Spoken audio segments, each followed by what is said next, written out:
breaking it through. Ryan and Kevin, the crew that you knew. Talking recruit, who's Argent like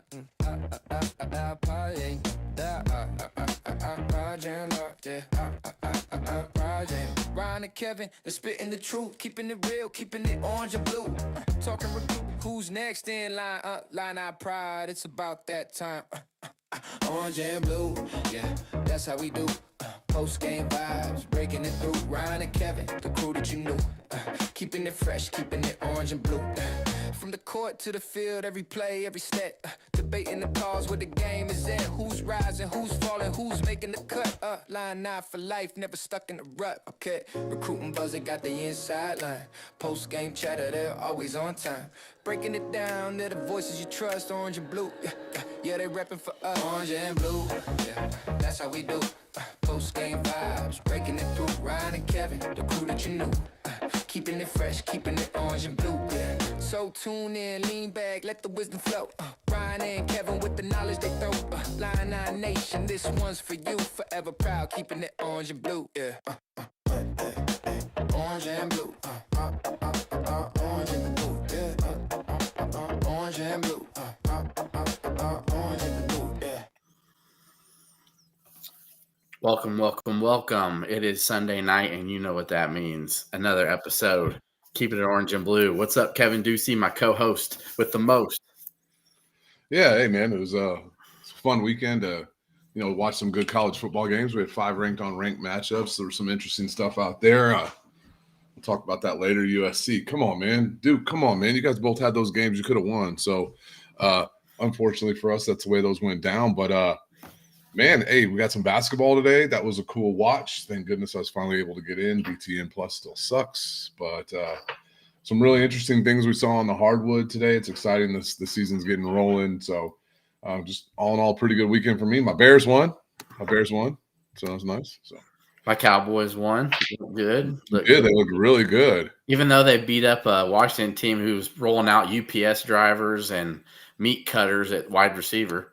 It doesn't matter. It's the National Football League. Nobody cares about who you play, where you play. Just win the games. True. And as you mentioned, we were looking at it and talking. Duke, I think was like a 75% chance they should have won that game if you look at the stats. Oh my gosh, dude, they just were dump trucking them in the first half and only had a 3-point lead. So for perspective, Duke had the ball on the 1-yard line to start the game. They went down, just ran through Georgia Tech. They fumbled the snap that Georgia Tech ran back for a 99-yard touchdown. So think about that. They stopped Georgia Tech. They go down, put an 80-yard drive on them in like 7 plays. Then you take that, and Georgia Tech goes and runs it down. So then what? Then 7-0. Duke goes down, puts it down their throat, and then has like a false start on the 1, like we had, and then they have to settle for a field goal. That in a nutshell was Duke Georgia Tech yesterday. They lost by 9. They outgained them by like 150 yards. It was just it's sad. And then USC, like I called Lincoln Riley out for just dumb play calling. If anybody wants to know why USC and Lincoln Riley struggle to win big games, it's that. Mekhi Lemon's got to throw the ball out of bounds, though. Come on. Like, you just chuck it out of bounds, dude. Or maybe in a monsoon, don't ask your wide receiver to throw a pass. I don't know. But that's just me, But what do I know? I'm not Lincoln Riley. I'm not the QB genius. So, So we'll. Other than that, we'll jump into Illini hoops here and talk. We're gonna preview Illinois Washington. Illinois is now back in the AP top 25 poll. They came in today at number 23 with we look at too when we set this up. Illinois, if Illinois does what they do and they take care of business, Kevin, to me, it looks like it's just going to come down to if the ACC gets 2 teams in and if the Big 12 maybe gets 2 teams in, that's a reason that a 10-2 Illinois team won't get into the college football playoff if Illinois wins out. I don't see any chance of an ACC getting 2 teams in unless you get Notre Dame, unless you're counting Notre Dame as one. I think Notre Dame is probably in. Their schedule sets up really nice for them unless they stub their toe. We saw that. About Georgia Tech. Let's say Georgia Tech runs the table, which they should, except Georgia, which a 1 loss against Georgia won't really push them out. and then lost Miami. Let's say, yeah, that's what I'm saying. Let's say then you have the differentiator of us versus Duke. Like we beat Duke by way worse than they did. But I'm talking about what if it's a 1-loss Georgia Tech and then a 2-loss Miami, whose only losses are to Georgia Tech and Miami's going to beat Georgia Tech like they owed them money if they play. Like, stop that. Stop it. Okay, well, I'm just telling you that's. I saw the FPI a few days ago. It's 94%. We'll see what it is summing up. But that's the only way Illinois is not going to make it, in my opinion. There's a lot of factors that boil in there. Illinois is going to have a tiebreaker over USC. And, Michigan has to beat Ohio State. Iowa still has to beat USC and all these other. So, anyway, I like where Illinois is sitting at right now in the Big Ten race for the 10-2 for the 4th spot. So got to handle business this weekend. We'll talk about that later. But yep. So let's get to it. Today, Illinois beat Illinois State 92-65 in the exhibition matchup this year. Illinois did not have Mihailo Petrovic, who's dealing with a hamstring issue. Also, Andrej Stojakovic, who is dealing with a knee issue. But, man, let me tell you, he was doing workouts before the game, doing these crazy spin moves. I mean, I think they were just holding him out. No reason to play him. No reason to play him. I think if today was the Elite Eight, he could have played. So I think today was a Big Ten regular season game he'd have played. Yep. And then big Tomislav Ivisic still healing from his tonsils. If it was a big game, he could have played. Most people know when you get your tonsils, it's 2 days tops. He's had his tonsils taken out for almost 2 weeks. So Illinois did not have those three. Your key takeaways, Kev, I'll be honest, I only watched highlights. I did not watch it on BTN Plus. I'm not paying the $12 for that at the moment. I've had some issues with them in the past, not canceling what I wanted. But you did watch the entire game. I know Big Merc, as I titled it, looked amazing. And everybody who's not an Illini fan who wants to talk about it to gain traction, that's great.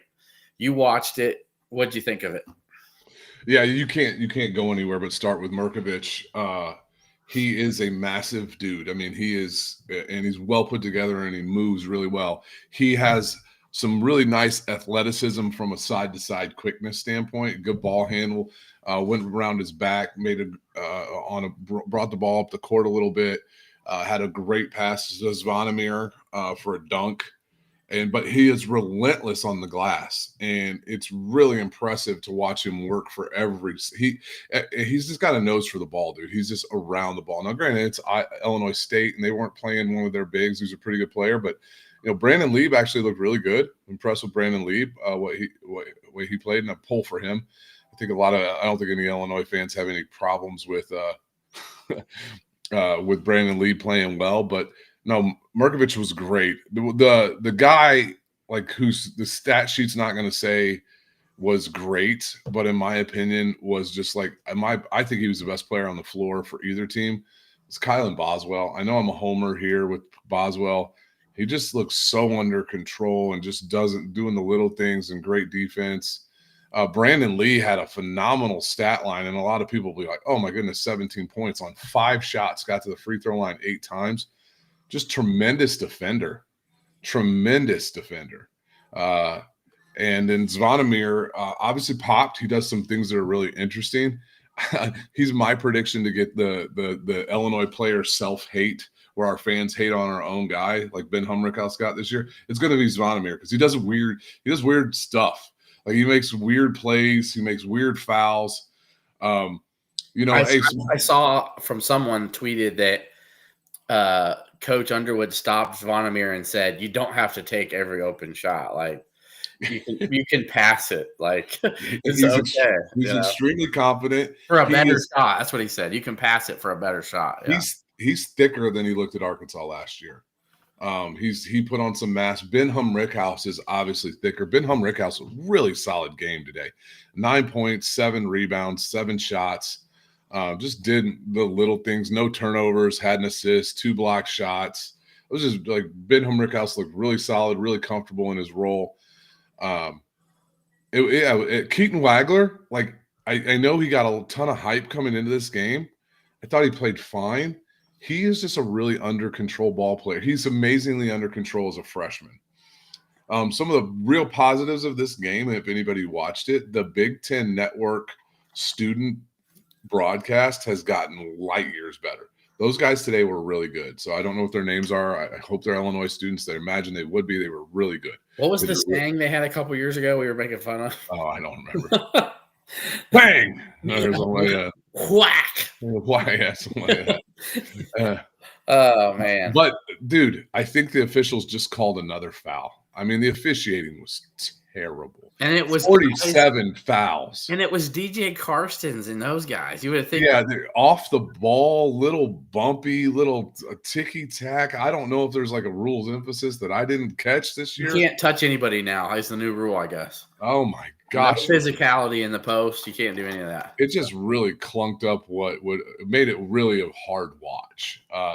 Illinois shot, really well from the floor. 30 of 58 was at 51.5%. 11 of 28 from three. It seemed like we shot a lot more threes in the second half. Got a little three happy there. But all in all, it was a really good game. Defensively, they look really good. 5 steals today. Forced some turnovers. I heard they started out in a 2-3 zone, Kev. They did. And Cam Crocker's going to do that. You look at some of the stuff he did at Colgate. He really likes to switch defenses and trick guys up. When he was at Colgate, they would run zone and then like the last 10 seconds of possession switch to man sometimes. So it'll be interesting to see how the defense improves. There's a play where I forgot I got here. I'll look it up. There's Tyreek Coleman for ISU quick guard. And now I think they're the favorite to win the MVC, or at least one of them. He came down the floor. He ended up making a basket on this play, but he went, he did some dribble crossovers and this and that. And Mirkovic was on him the whole way, and the guy, he didn't shake Mirkovic. Mirkovic is pretty impressive. And yeah, so when you get Tommy back, when you get Andres Stojakovic back, this team is going to look a lot different. So they got a lot of guys who just know their roles and what they're going to do. And I think this will be a really good basketball team. I was excited about what I saw today. Yeah, if you just think about how, I saw people, Ryan Padone, the former Illini director of basketball operations under John Gross. Yeah. In the post game, I was watching the post game press conferences. Basically said he's got a little Jokic in his game, and yes, I thought that too, but I didn't want to say it because I figured I'd get slandered. He's like a 6'9" Jokovic. Yeah, 6'9" Jokovic who can do it all. Which, by the way, he's a under the rim type guy, but he's going to be nasty, rebounding. He can handle the ball, bring it up court. He can shoot threes. He's 6 assists. Yeah, and trust me, that and Brad will let him bring the ball up. They're not going to be worried about that. They won't be worried about him bringing the ball up or running the fast break at times. So man, that's great. Yeah, and Coleman Hawkins was there, which was cool. That's cool. Yeah. Oh, by the way, there was a guy for Illinois State, Jack Doherty. If that kid wants to transfer to Illinois next year, man, I think we'd be interested. 6'8" kid with a great stroke, hit some tough shots. He's a Wisconsin kid. We had a little bit of success with the Missouri Valley, Wisconsin kid transferring. So, yeah, Brandon Lampe watched the game. Like, dude, I was impressed with that Jack Doherty kid. I think he could come in and be a 3-point specialist on our team, depending on how many guys we got back next year. I'd love to. That guy's pretty good, man. I think they had a kid from St. Joseph Ogden too. Who? Oh yeah, absolutely. Ty Spence. It was great to see Ty make some plays. Pulling for him. I met his mom a couple times. She's a real nice lady. She has a photography business in St. Joe. He had a cast on his hand and was playing. A cast on his left hand. Illinois actually offered him, I believe. Early on, yeah. Yeah, early on. And then it kind of they ended up getting about 10 guys that they wanted more than him, and that's just how it happens. But he is a heck of an athlete, and his game is evolving. I think Illinois State is a really good place for him. I would not be surprised. I think he's a sophomore, like maybe after his junior year, if he gets some big Power 5 level interest going forwards. And without their 2 best players, Illinois State's picked to possibly win the Missouri Valley this year too. So yeah, so that's nice that Illinois is going to get. Illinois State's got some things turning for them there. Anyway, so. This is a nice little tune-up. I think they got their secret scrimmage with Florida coming up I'm thinking next weekend. Yeah, I think that's right. Yeah, next weekend. And then that will be. Let's see. The November 3rd. But Illinois State is making this run like their final run. Okay. Yeah. Anyway. But yeah, so with all those things mentioned and said, I think, it's this year's team, I think, is even though we didn't get to see, 3 guys that we're all excited, want to see big, Tomislav's efficiency. He's like one of the most important players to his team on the efficiency chart. I think he was like 12th in the country. Yeah. So without him out there, and then you add a wizard, I've heard just wonderful things about Mihailo Petrovic. Everybody's talking about how amazing, Ryan, Braden Smith is for Purdue. I've talked with people who, obviously coach the team and have covered the game for a long time, and they think that Mihailo is going to be just as good, if not better than that for Illinois this year. He's just a floor general, a floor leader. He's in control with the ball, just settle the team down. And yes, one thing I have heard about him is that he is so used to having the ball in his hands so much that early in the year, it's going to take him getting used to not having it in his hands as much, because they're going to have guys like Kylan Boswell who can handle it really well. And then David Mirkovic who can handle it from the top, have like have like a power forward guard, a point guard, a 4. What is it? What we've had, a 4-man at the top, playing. Yeah. So those guys, and of course Stojakovic, who's going to be a mid-range guy, a mid-range specialist who loves to attack the rim and get to the free throw line. So I think the sky's the limit for this team. I think people are going to be talking about Illinois come after Texas Tech early in the year. They're going to be realizing how for real Illinois really is. So. Yeah, we get Texas Tech early, which is that's gonna be really interesting. November 11th, I think it's our second game. Second or third. Jackson State and then Texas Tech. So yeah, we get Florida next Saturday, the 25th, in that secret scrimmage. It'll be interesting to see how much is leaked there. So. Yep. So I wonder if behind Petrovic, I think Stojakovic and Tommy will probably play in that. You're right. It's our third game. We played Florida Gulf Coast before then. So, yeah, that's enough to get some guys ready. Yeah, and I don't know if we'll have Petrovic by Texas Tech. I'm hearing by hopefully Thanksgiving for the NCAA clearance. So that'll probably be a guy we ease in. So Brandon, I do think he's probably looking like he'll be a 6th man. I think that's probably where you'll see him kind of fall in the rotation. I would imagine that Wagler does enough things that he'll be a starter there, but you got Brandon Lee you can bring off the bench, and Brandon Lee is a straight dog on the defensive end, dude. There might be times where we need to shut down opposing guards. You're gonna put Brandon Lee and I heard Wagler's a good defensive player too. He is, but he's dude. You watch today, you see why Brad called Brandon Lee a young Andres Feliz. He gets in people's shorts, dude. And he's the best freshman defender I've seen at Illinois since Sincere Harris. And he's bigger and he's more physical. Like he's thicker. Like he's probably about the same height, but he's thicker. Yeah. So he's not as like beating people with his sheer quickness, but he's tougher than a $2 State man. I fell in love with Brandon Lee today. Like that's my.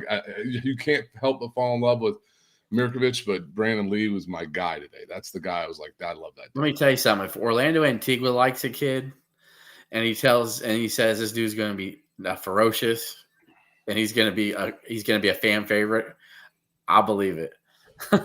Yeah. So yeah, people weren't really talking about Brandon Lee much because he was like a borderline top 100 kid, but he's got intangibles that I think that's what the staff loved.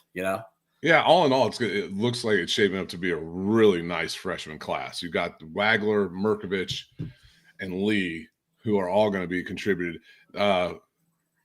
Fegmi Abignani or whatever even looked good in his time today. So I can't say that kid's name. Yeah, where's he from? Like Benet? He's like from Benet Academy or something. Yeah, right? he looks like a ball player, dude. He looks like a guy that Illinois State would want. Yeah, and he turned down places like that, right, to come to Illinois. I think so. I think that's accurate. So yeah, he turned down some smaller D1 offers to come play at Illinois. So yeah, and if you like for those who may not have got the game today, I probably shouldn't have done it because there's 2 more Big Ten Plus games. We got Colgate on November 14th and Long Island on November 22nd. So those are 2 more. Actually, I'll be watching. I'll probably just go ahead. You will. I think you'll get them because your subscription should go all the way. It should last over a month, so you might not get the 22nd, but you'll get the further one. Yeah, maybe I just go to the game on the 22nd. Yeah, because you are going to be around. Yeah, so yeah, depending on when the football game is, when the basketball game is, maybe I just end up going. Yeah. So. Yep. So tons obviously to be excited about. This team definitely. In many ways, last year I think have a lot of the things that frustrated us and frustrated fans was the youth of the team. And the youth of the team were really the best players for good chunks of the season. KJ, obviously, yes, he had his flaws, but man, early in the year, he was the best player on the team. 100%. And like the clutch shots he hit to beat Missouri, the Purdue game, how phenomenal he was against Indiana when he came back in the even first against half. Tennessee at home. Tennessee, he for sure. I'll say this: the difference between and then Will Riley, obviously, with his evolution there, and his body just didn't really allow him for parts of the season. He had to figure some things out, and he's been playing well with the Wizards, and I hope he makes the team. I think the difference with these freshmen is the guy who at points in time looked out of control as a freshman and made some mistakes, some turnovers, was Brandon Lee. But you're not going to be asking Brandon Lee to play 25 minutes a game. And Brandon Lee is going to come in and do things as a defensive specialist, like a Sincere Harris at points in time. So, and then Keaton Wagler is just one of the things I think why Brad raves about him. First of all, he's got a really pure stroke. Hit some shots today that it's a nice stroke. He's going to get some open looks with this team. 23rd, Brandon. Illinois was 23rd. He doesn't force anything. And then Mirkovic is a power forward, so we're not worried about his ball. And he had 6 assists and 14 rebounds. So I don't think, and frankly, I think Tommy's our overall best player. I think Kylan is probably second. I think Andrei Stojakovic is going to be our leading scorer. So there's you take out 2 of the top 3 today, and you get to see what those guys have to offer. I'm really excited about this team. This team, everybody can shoot. Everybody on the daggone team can shoot the damn 3. So it's the only guy on the team that can't shoot the 3 is Yaxis. So, and I heard obviously did he look bulked up to you? Yeah, looked a lot thicker, get a little bounce, got a little 2-hand stuff, got a nice little tip. He looks like he could be a defensive guy who can get boards and block shots. He looks like a guy who could come in and give us 5 to 10 minutes if we got into some foul trouble at the big position, and he would hold his own. And that's what I was told his role will be this year. Yep. Yeah, and we run into any injury problems with one of the Visich boys or some foul trouble, he can come in and do that. So yeah, and that's good. That's good. Every area, and Ty Rogers, if he is going to play this year, it'll be after the new year, most likely for Big Ten play. So we'll see how that goes. But when you're saying, I think Petrovic, when he's first comes in, they may ask him to be the 6th man. But I'm telling you, once he gets rolling, he might be 6th man of the year if you mean he comes in and doesn't start and may play 25 minutes a game. It's one of those things I don't think a guy like him would be affected being a 6th man. Yeah. He's 23 years old. He's played professional basketball. Whereas if you got Keaton Wagler, who's in your starting lineup, he's a young guy, and let's say he plays fairly well. What would his reaction be to oh, now you're going to the bench? Where Mihailo could really be a guy who come off the bench and give and do all the good things that Andre Curbelo did, and some of the bad things. Mihailo Petrovic is going to make a pass that's going to make Illinois fans just their skin crawl like Curbelo would do, but probably not to the same level because he's a grown-ass man. He's 23 years old. So True. Yeah, so other than that, Nathan Durst, we mentioned Rogers. Andrej is a guy. Brandon Lampy says it could average a quiet 15 and 7 a game. Exactly what we need. He's going to feast in the lane with this team, with having the bigs on the outside and him being able to cut and dive. With his size and his skill set, he is going to feast. Yeah. Now, he might, like I said, he might be our leading scorer, but I don't know if he's our best player. I don't know if he ends up being, I don't even know if he's the guy that like we need the last second shot. That's something that this team is going to have to figure out. Like, we need the last second shot. Who's going to be the guy? Honestly, with this team, the way it looks, I think you just run offense. You just run offense. I don't think it's a like ISO Kasparis, ISO Will Riley, ISO Terrence, ISO Io, things that we've done in the past. I think this is we run offense and then figure it out. Just so many fun dynamics and like I didn't even talk about Jake Davis. Did he do anything today?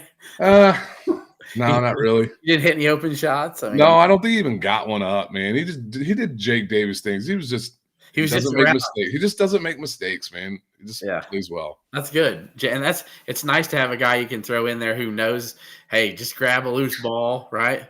Get an offensive rebound, get fouled if you need to. You know that dude's going to come up in a big game somewhere and hit 3 threes. Like that's just it's what's going to happen with him. Yep. I think that'll put a bow, I think, on the hoops from today. A lot of excitement though with that going forward. Their first actual game, I believe, was it November 1st or 4th? November 3rd. November 3rd, Monday, November 3rd against Jackson State. On BTN, 7:30. The day before my birthday, which is the following day is the first unveiling of the college football playoff rankings. So let's hope Illinois can take care of business this weekend against Washington, which we're going to be talking about now. Because if Illinois does, every week that number will just keep moving closer and closer to number 12. But this is the biggest one of the year. And I say that because while Illinois did lose to the 2 best teams they played this year, they're also 1 and 2.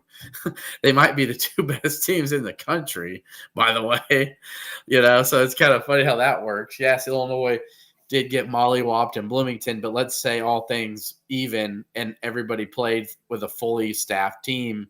I'm thinking maybe Indiana wins 35-17 or I thought like 38-21, something like that. Yeah. And then people aren't talking about you guys don't blah, blah, blah. It's like, okay. But anyway, I think what Illinois showed against Ohio State, who, by the way, another 0 on the board for their defense. Yeah, good job, Wisconsin, 71-0 the last 2 weeks. Yeah. So some teams aren't even able to get like to the 20 on Ohio State. Illinois literally should have had 3 touchdowns at least. Yep. Congrats, Ryan. How about those Cowboys? No, scares me.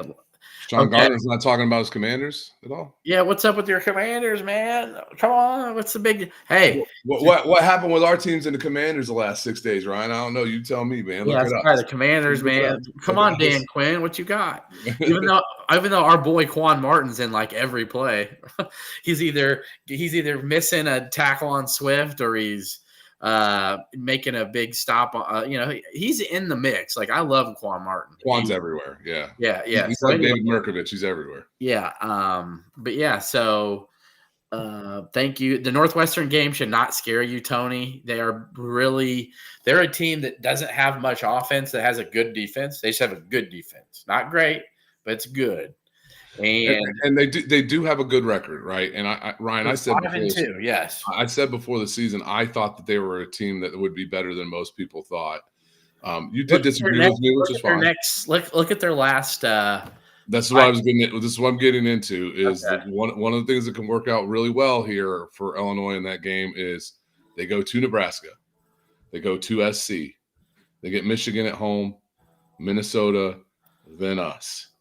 There is a chance that they are 4-7. 5-7 playing us, and 5-6. Sorry, 5-6 playing us, and so then they would need to win that game to make a bowl game. That would be a little scary.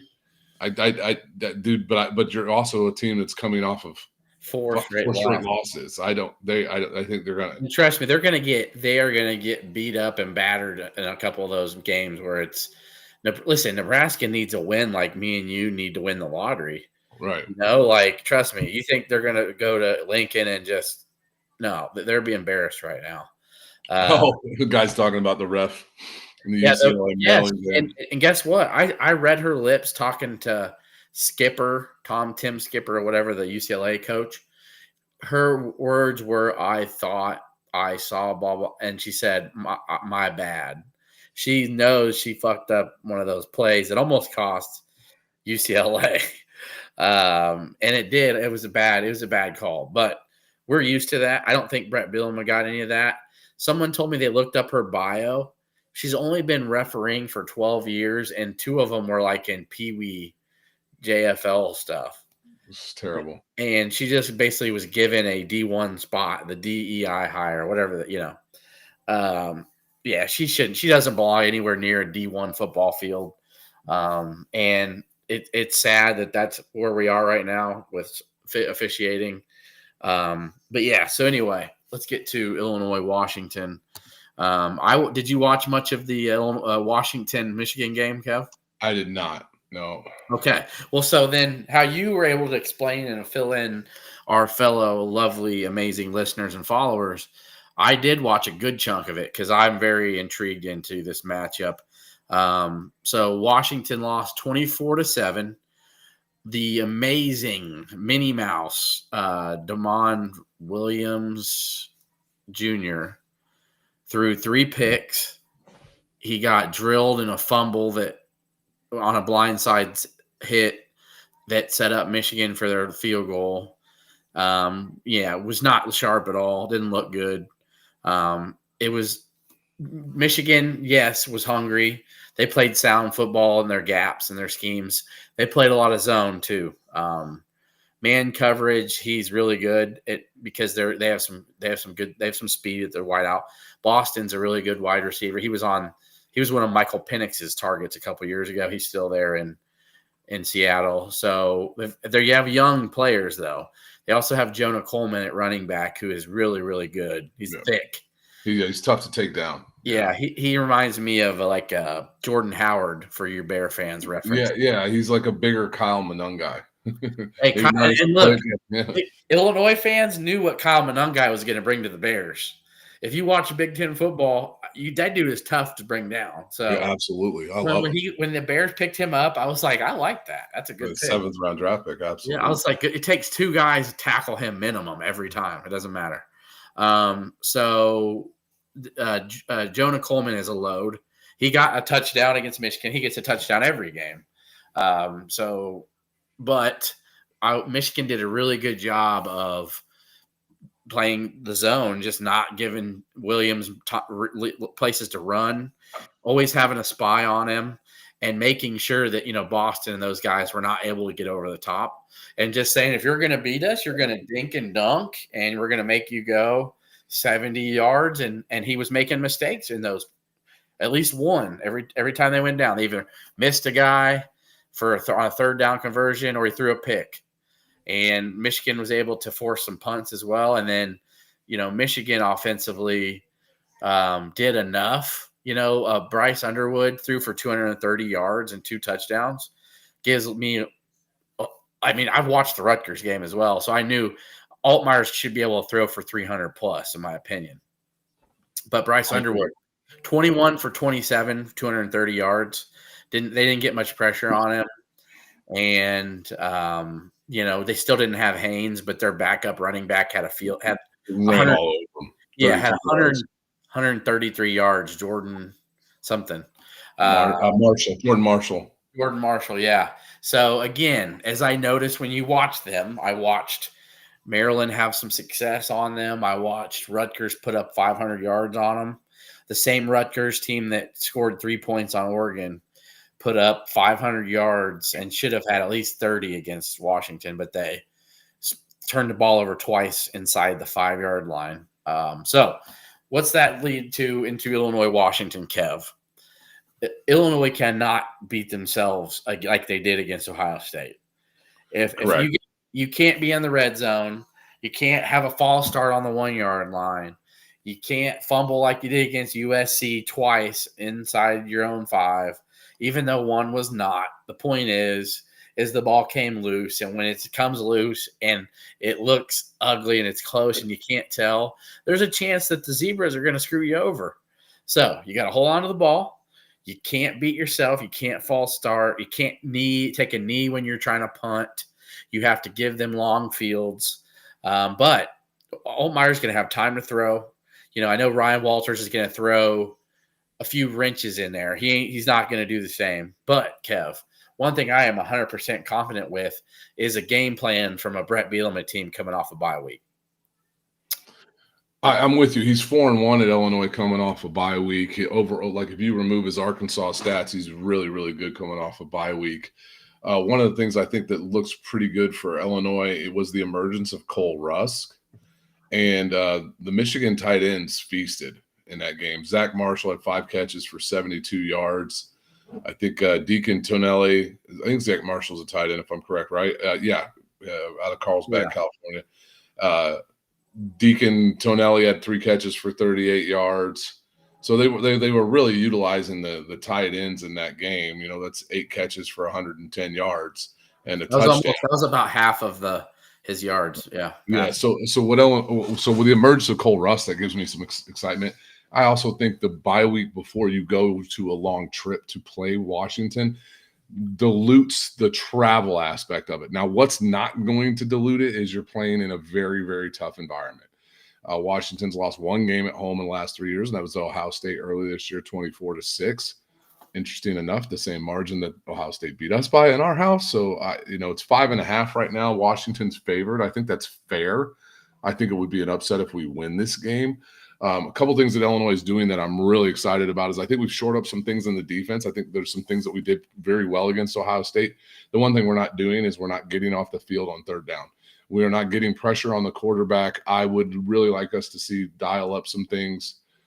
I'd like to see Kanena Hodaluga in some pass rush situations, maybe as a defensive end. Like the guy just finds – I think he disrupted the passer against Iowa set up as a nose tackle or a defensive tackle. Like – He's thick enough, he's short enough, he's strong enough, he can go ahead and make some moves there. So if our defense is going to have to make some plays. Now, one of the things that we've done well under Aaron Henry is limit the scrambling, really hypermobile quarterbacks to do things. And just like you said, Ryan, Williams struggled against zone. If we can keep him contained somewhat and force him to try and make some reads in the pocket, then we'll have a good chance. Sean, the game's at 2:30. 2:30 our time. And it's going to be – that means 12:30 kick in Washington, not late, by the way. I don't know if the Mariners lost tonight or not, but it was 5-2. Let me see. They probably did. I'm pulling for the Mariners. I did look up when the first game of the World Series is, and they are. We couldn't be so lucky.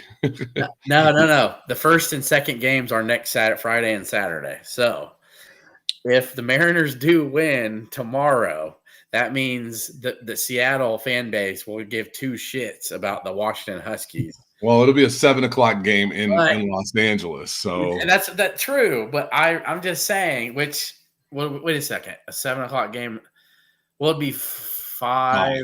Yeah. Okay. But anyway, my point would be most fans in Seattle are going to be worrying about the Mariners if they win tomorrow. They like the Huskies, but the Mariners have never been to the World Series. So yeah, and it detracted from one of their recent games. I think it was the Rutgers game. The crowd was pretty sparse. Yeah. Yeah. So that's what I mean. That we'll see what happens. But if they win, if the Mariners win tomorrow, that really will factor it to a degree. Yeah. And one of the things, from the bye week, my understanding is the backs are healthy enough they'll be healthy. Fagan and Valentine should be good to go. Caleb Patterson, granted, has not been playing all that great this year, but I think that he's been banged up. It sounds like he's getting healthier. Glenn, no, Xavier Scott won't be back. I reached out to my most trusted source within the Illinois football program, Mr. Ryan Evan Schroet. And I was about to say, who are you looking at? Okay. yeah, because Glenn probably saw the same thing I saw on Twitter. Somebody said that X was going to be back, and I was like, man, that's only 6 weeks. That seems shorter than what I expected. And Ryan, that's not the case, correct? That's not the case. He's still in a boot and on a scooter. So the one hope for X would be if we played in a playoff game. So if Illinois has a college football playoff game the week before Christmas, I think that they're thinking they could start getting him early December to start getting him some action out there to do some running. Maybe the week before, see if he could actually get some contact. You know what I mean? So yeah. And one of the things we talked about it on last week's show on Tuesday night. It was, Brett kind of ripped Lunny in some respects, depending on how you want to look at it, about the tempo thing. I posted it on Twitter, is how effective Illinois is in the pass game. I think that Illinois, with the defense in the current state that it's in, I have a feeling that Brett Bielema is realizing that ground control, ball control, complementary football might not be this team's best way to win.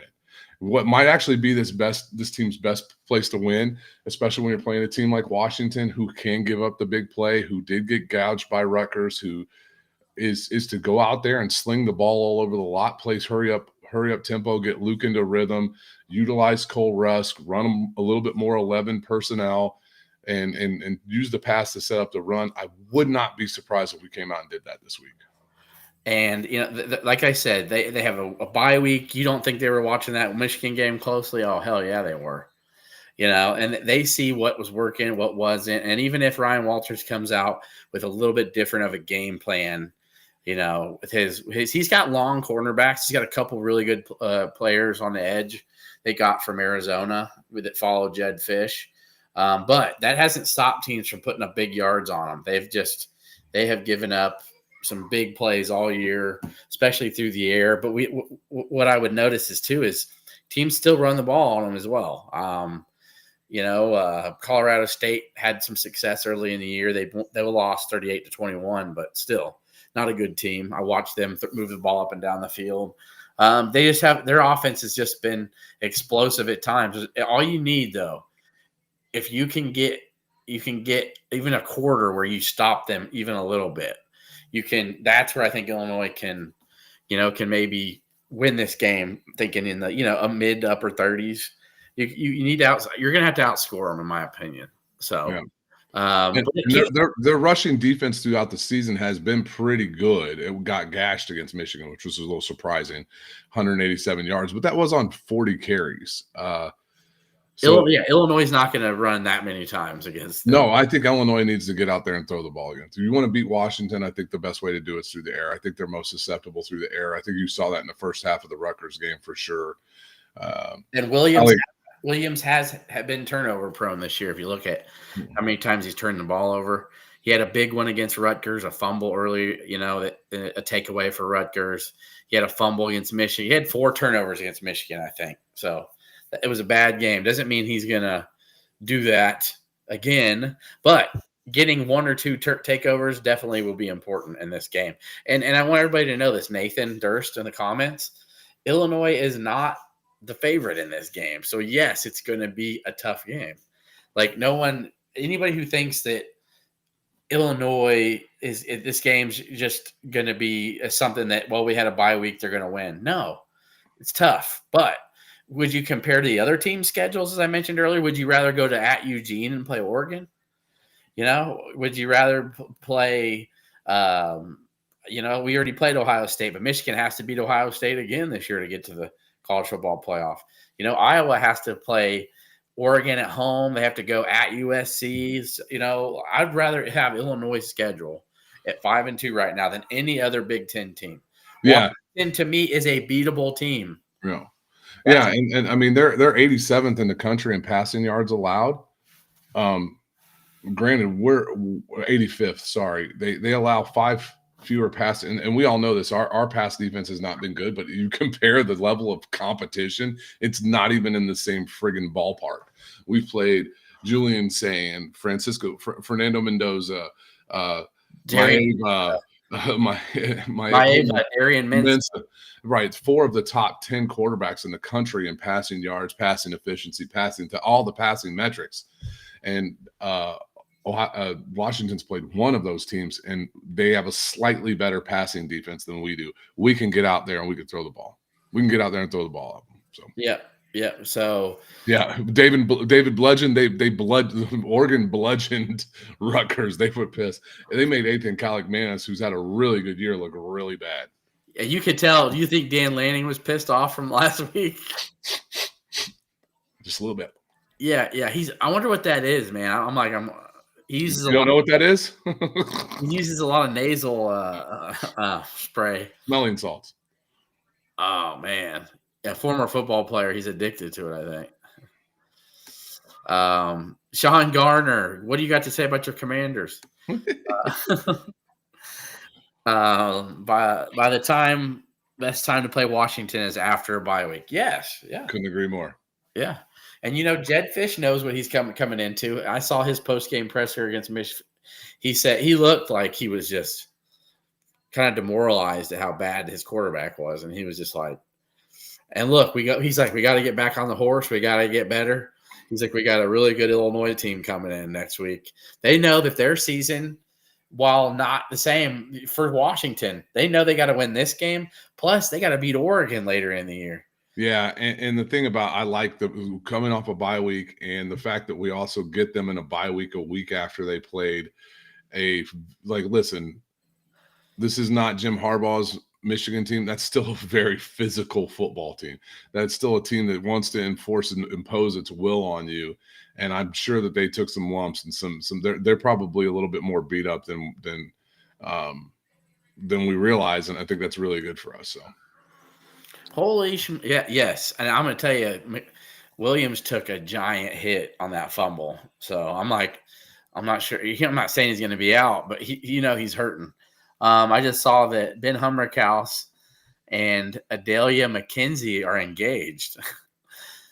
the women's basketball player who just graduated last year. All right.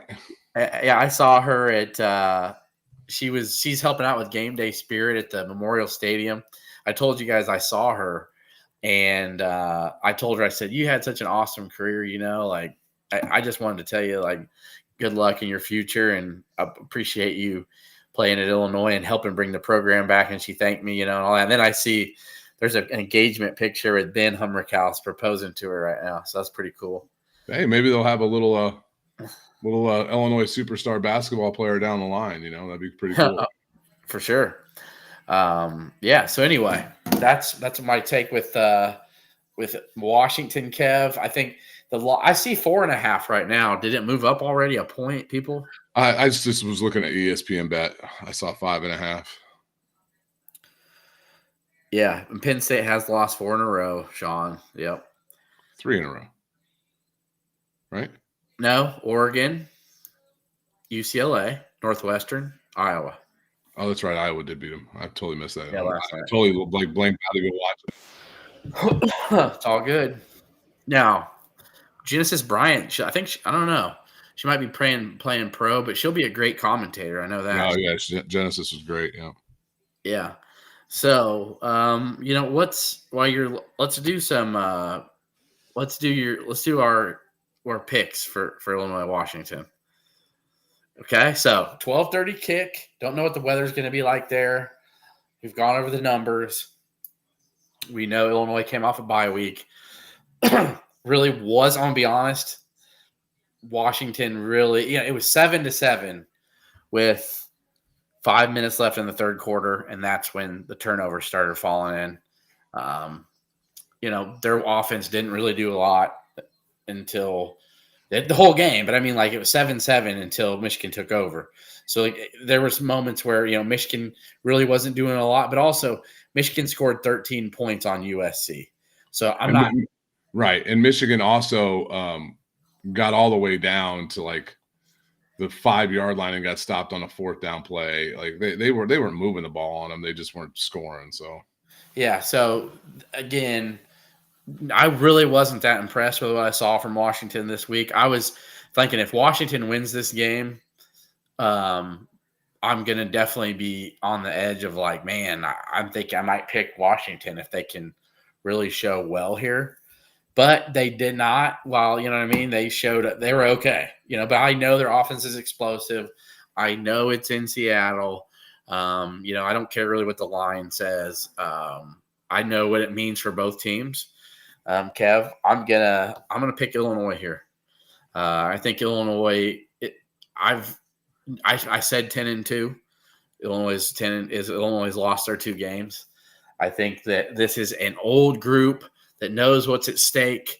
I think you had time to reflect on your errors against Ohio State and the biggest home game in a long time. I think there's enough guys here: Beatty, Akis, Altmaier, Lawfrey, Miles Scott. There's enough old guys, Matt Bailey, that have put so many blood, sweat, and tears to get this program to where it is right now. And it's a young Washington team too. Some of their best players are young. So this game, I think, means a lot. It means more. It's going to mean more to Illinois. And I'm very confident they're going to put up points and can put up enough to beat Washington. So I'm going to say 35-31. I'm going to say Illinois beats Washington. That's kind of funny. I was saying 35-28. So I'll move it around. Let's say 34-27, something like that. I think Illinois finds a way to win this game. I think the secondary comes up with an interception, tip ball, something. It's time for us to get a nice big pick from that side of the field. So, hey, and then somebody brought it up, man. I don't know who this probably favors Washington, but it looks like it's going to be 50 and rainy on Saturday. So we got to hold on to the ball, maybe let the fumbles come our way, but I think we find a way to win this game. Time was shockingly in Illinois' favor. Yes, sir, it is. Absolutely. So. Yeah, because it's not a night game, right? That's what you're talking about, the atmosphere. Yeah. Well, yeah, it's just not. I mean, it's 12:30 their time. I mean, we don't like having 11 a.m. kicks unless we're playing a West Coast team like USC. So it's the same idea.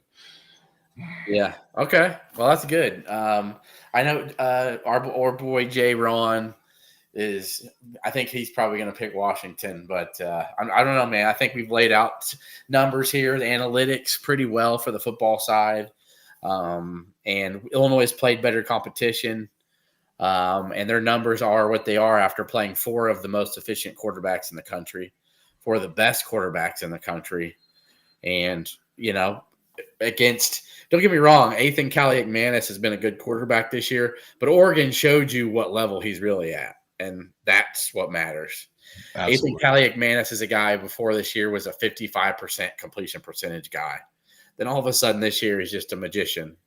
No, he was really good against Minnesota because he has a vendetta against them, and he always plays good against them.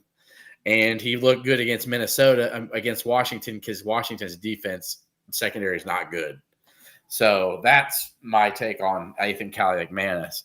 So I had Illinois beating USC preseason, losing this one. Not going to change it now. Yeah, that's fine. I think this can really catapult Illinois into a special November for fans to remember. That's for sure. So 35-31 Illinois, Kev, 34-27. Yeah. Okay. So Illinois, we have both Illinois winning Saturday. So 2:30 Big Ten Network. I am a little surprised that CBS didn't take it because Illinois. Iowa, Minnesota. Like, what? Because Iowa beat Penn State and Minnesota beat Nebraska. They're like, oh, neither are ranked, by the way. And neither will be ranked either when they win Saturday either. So it is what it is. I guess it's a big rivalry game, so they wanted to have it on there. Is Minnesota 5-2? Yes. That's the worst 5-2 team in the country. It is. That Purdue team that lost 19-0 to Northwestern.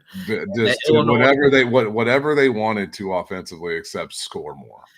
Ryan Brown, by the way, literally Purdue was up 20-13. So bad against Northwestern. So bad. He's out. He hurt his shoulder too. He got hurt at halftime, so now they got their backup in. So so Ryan Brown threw a pick 6 with like 5 minutes left. That was just a shitty. It was just terrible. Minnesota couldn't even move the ball on Purdue. But so that goes to show you, where's Nebraska at? Like, right. Yeah. All right, let's get to any Q&A here for you guys have before we'll get to some final thoughts. We don't have a champagne toast this week because really the basketball exhibition not really worthy of it in my opinion, and then didn't have a bye week. We had a bye week for football, so I'll let you go first, Kev, with final thoughts. Yeah, so some things have happened this year that has been kind of crazy for another Illinois sport, a sport that I was really down on, a sport that I love watching, a sport I love paying attention to, but all of a sudden they're rolling. And I got to talk about them because they're worth talking about, especially when they've got a really big game Friday night at home, and that's the Illini women's volleyball team. I think they've won 4 or 5 in a row. They are one, two, three, four, They're five. 12-5 and 7-1 in the Big Ten. 7-1 in the Big Ten, alone in second place in the Big Ten. They have the Orange Out on Friday night at Huff Hall against a top 10 Purdue team who they beat earlier in the season at Purdue. So, guys, like if you've never been to an Illinois women's volleyball game, I would highly suggest going. The Purdue game will be very intense. I would suggest bringing earplugs. It's the loudest environment I've ever been in, and it's insane. So, be really excited to see if Chris Thomas and those gals keep rolling. Yeah, David Budge, I'm gonna tune in with my girls on Friday night after we win our rec league championships. We're gonna watch the replay of that game. Both of my girls are playing for their league championship, 8 and 11-year-old girls volleyball. But no, the Chris Thomas he's just turned it around. They had the top 16 volleyball reveal today, and kind of like they do for basketball. And Illinois was one of the teams mentioned. They weren't in the top 16, but they're right on the outside. So they should be ranked then on Monday. I think they will be. They're right there. Like I said, you got Purdue this weekend. They got a tough schedule coming up, but a lot of really good games at home. They get Michigan on Saturday at home. That'll probably be an easier ticket. Then they go at Minnesota. I'm going to go to probably 1, if not 2 games when they're here. When I come home for the Northwestern football game. So you beat Purdue again. I think you lock yourself an NCAA tournament berth if you just take care of all the other games that you just need to. Yeah, and I was going to mention the women's volleyball team. The women's soccer team. They've lost a couple in a row, but they're still having a really good season. Proud of them. And then, the Illini men's golf team is battling at the Fallen Oak Collegiate Invitational. They're in 4th place behind LSU, Arkansas, and Alabama, and then right behind them is Ole Miss and Tennessee. Really interesting that they got some guys that are really stepping up for them. Everybody knows Max Henderdean's the guy, but Dane Huddleston, the transfer from Utah Valley, has been great, and they got some other guys stepping up. Freddie Turnell, so that's pretty cool for Illinois golf. You guys know I'm a huge fan there. So just Illinois athletics in a really good spot. That's right. Appreciate you, big voice. What's happening, Big Reese, Big Thirsty, my man, Lexington's finest. So Illinois went and visited many players. Let's see, one in particular, they went and saw Bo Sutter, Max Sutter's little brother, who Max, of course, going to Alabama, but Illinois has offered Bo Sutter. And they also went to see a Pfeiffer kid from, I believe, Metamora. Brett Bielema was at that game, Dunlap and Metamora. He was there. They've also went and they're hitting up the JUCO ranks for defensive tackles and offensive linemen as well. They were in Florida. Let's see. Salt Lake City. Art Sitkowski went and saw our boy Camden Lapati. Yep. Camden Lapati, who's a Keepin Orange and Blue alum. He's one of our alumni. Yep. We got a nice list of alumni who've been on the show. Sorry, Dunlap and Morton, Nathan. Thank you. Still, the who they went to watch is the same. Yeah, sorry, Metamora is actually really good. My apologies. Now, my final thought. So besides Illinois, had Adam Omitic on campus today, along with Landon Davis.